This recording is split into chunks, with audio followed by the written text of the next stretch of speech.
Guardians of the Galaxy Volume 3. Yeah, I'm actually really looking forward to this one. I'm a huge fan of the first Guardians of the Galaxy movie. The second one was fine for me, but although it did have a lot of like great moments, especially with Yondu, with this whole sacrifice and everything, I thought was great. And then yeah, Peter's relationship with Ego, I thought was good too. But I just thought with that one, it kind of doubled down on what everyone liked from the first Guardians of the Galaxy movie, instead of kind of like building up on it and kind of shifting things. Yeah, I think with this one, it can go really deeper into Star-Lord's kind of storyline with kind of like his reeling after the loss of Gamora, the loss of the real Gamora, and then them trying to find this kind of new kind of alternate dimension Gamora, which would be really cool. In this one, Gamora meets up with the Ravengers and she becomes like the new leader of the Ravengers. So I think that could be a really cool storyline for that character where it's like a completely different Gamora, and then Star-Lord kind of has to kind of deal with not only losing the real Gamora, but then seeking out this new Gamora who's completely different from the old Gamora, and kind of give him, I guess, more agency in the story, kind of give him more drama to his character. And I was reading up on James Gunn's ideas for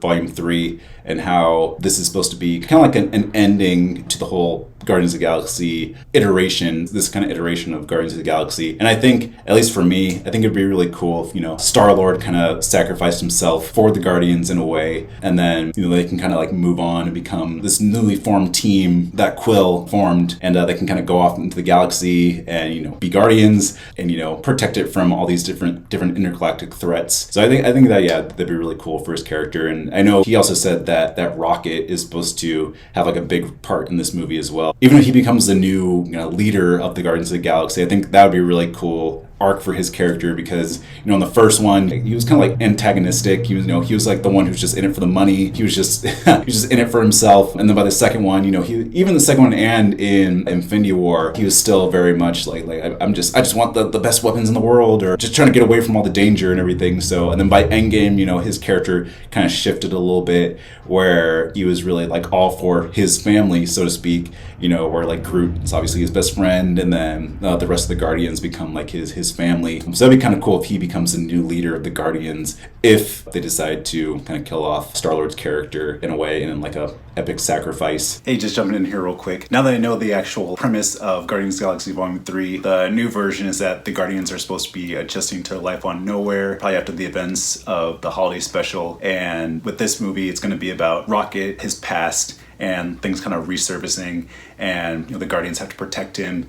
And we know that the main threat is the High Evolutionary, who made Rocket who he is. Like, he was just a normal alien raccoon, and then the High Evolutionary put the mechanical parts within his chest to like expand it, and made it more of like a bipedal killing machine. There's going to be like a lot of theories that Rocket might die in this one, which I think would be obviously very, very sad.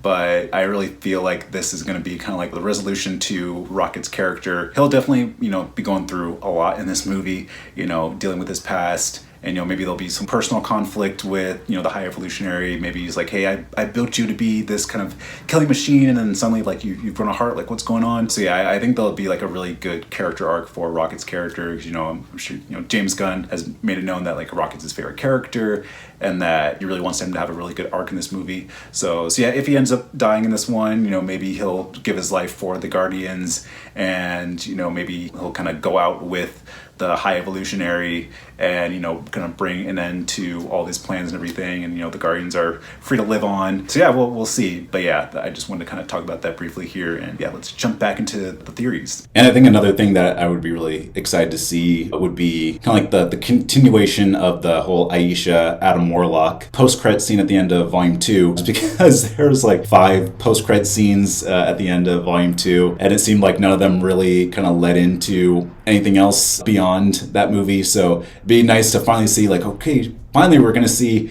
Aisha and the Sovereign and Adam Warlock in full form. And Will Poulter is supposed to play Adam Warlock, and he's obviously a great actor. He's got the eyebrows for days, those intense eyebrows. So it'd be cool to see him in the Marvel Cinematic Universe, and especially as Adam Warlock, because out of all the adaptations, like from the comics to the films, Infinity Gauntlet is like one of my favorites. I've read that countless times, and in that story, Adam Warlock is obviously the one who kind of resolves everything, and he's clearly a big character. So when they hinted at that at the end of Volume 2, I was really excited because I thought he was going to show up in Infinity War and Endgame and kind of be like the savior who kind of, helps save the universe. They kind of gave that role more toward Captain Marvel, which is a whole nother story. But yeah, it'd be nice to see Adam Warlock as, like the main threat in Volume 3. And then hopefully he'll have like an arc and, become like an ally, so to speak, to the Avengers and maybe help out in Kang Dynasty and Secret Wars. Kind of like how Namor in Wakanda Forever, he was technically an ally for the Wakandans, but he's still kind of in it for himself in a way. So I kind of hope they do that with Adam Warlock, where,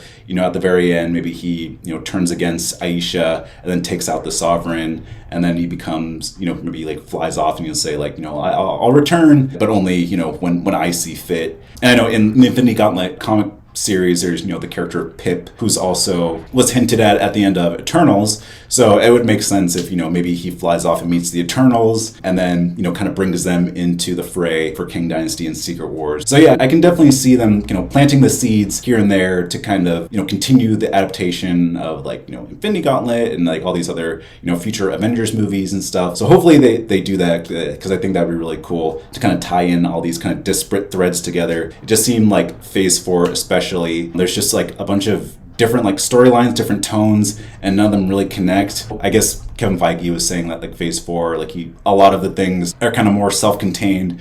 Like a lot of like the movies and the series are kind of more self-contained, and it doesn't really tie in as much. But I guess it was just kind of jarring because phases 1 through 3, everything kind of tied in, even though maybe some things were a little bit more self-contained, but maybe there's like a little Easter egg or a little like post-credit scene or something that kind of tied in everything into, the Infinity Saga, the overall Infinity Saga and everything. Whereas Phase 4, there's like a lot of like post-credit scenes and a lot of kind of self-contained stories where it's just like, okay, how does this all tie in?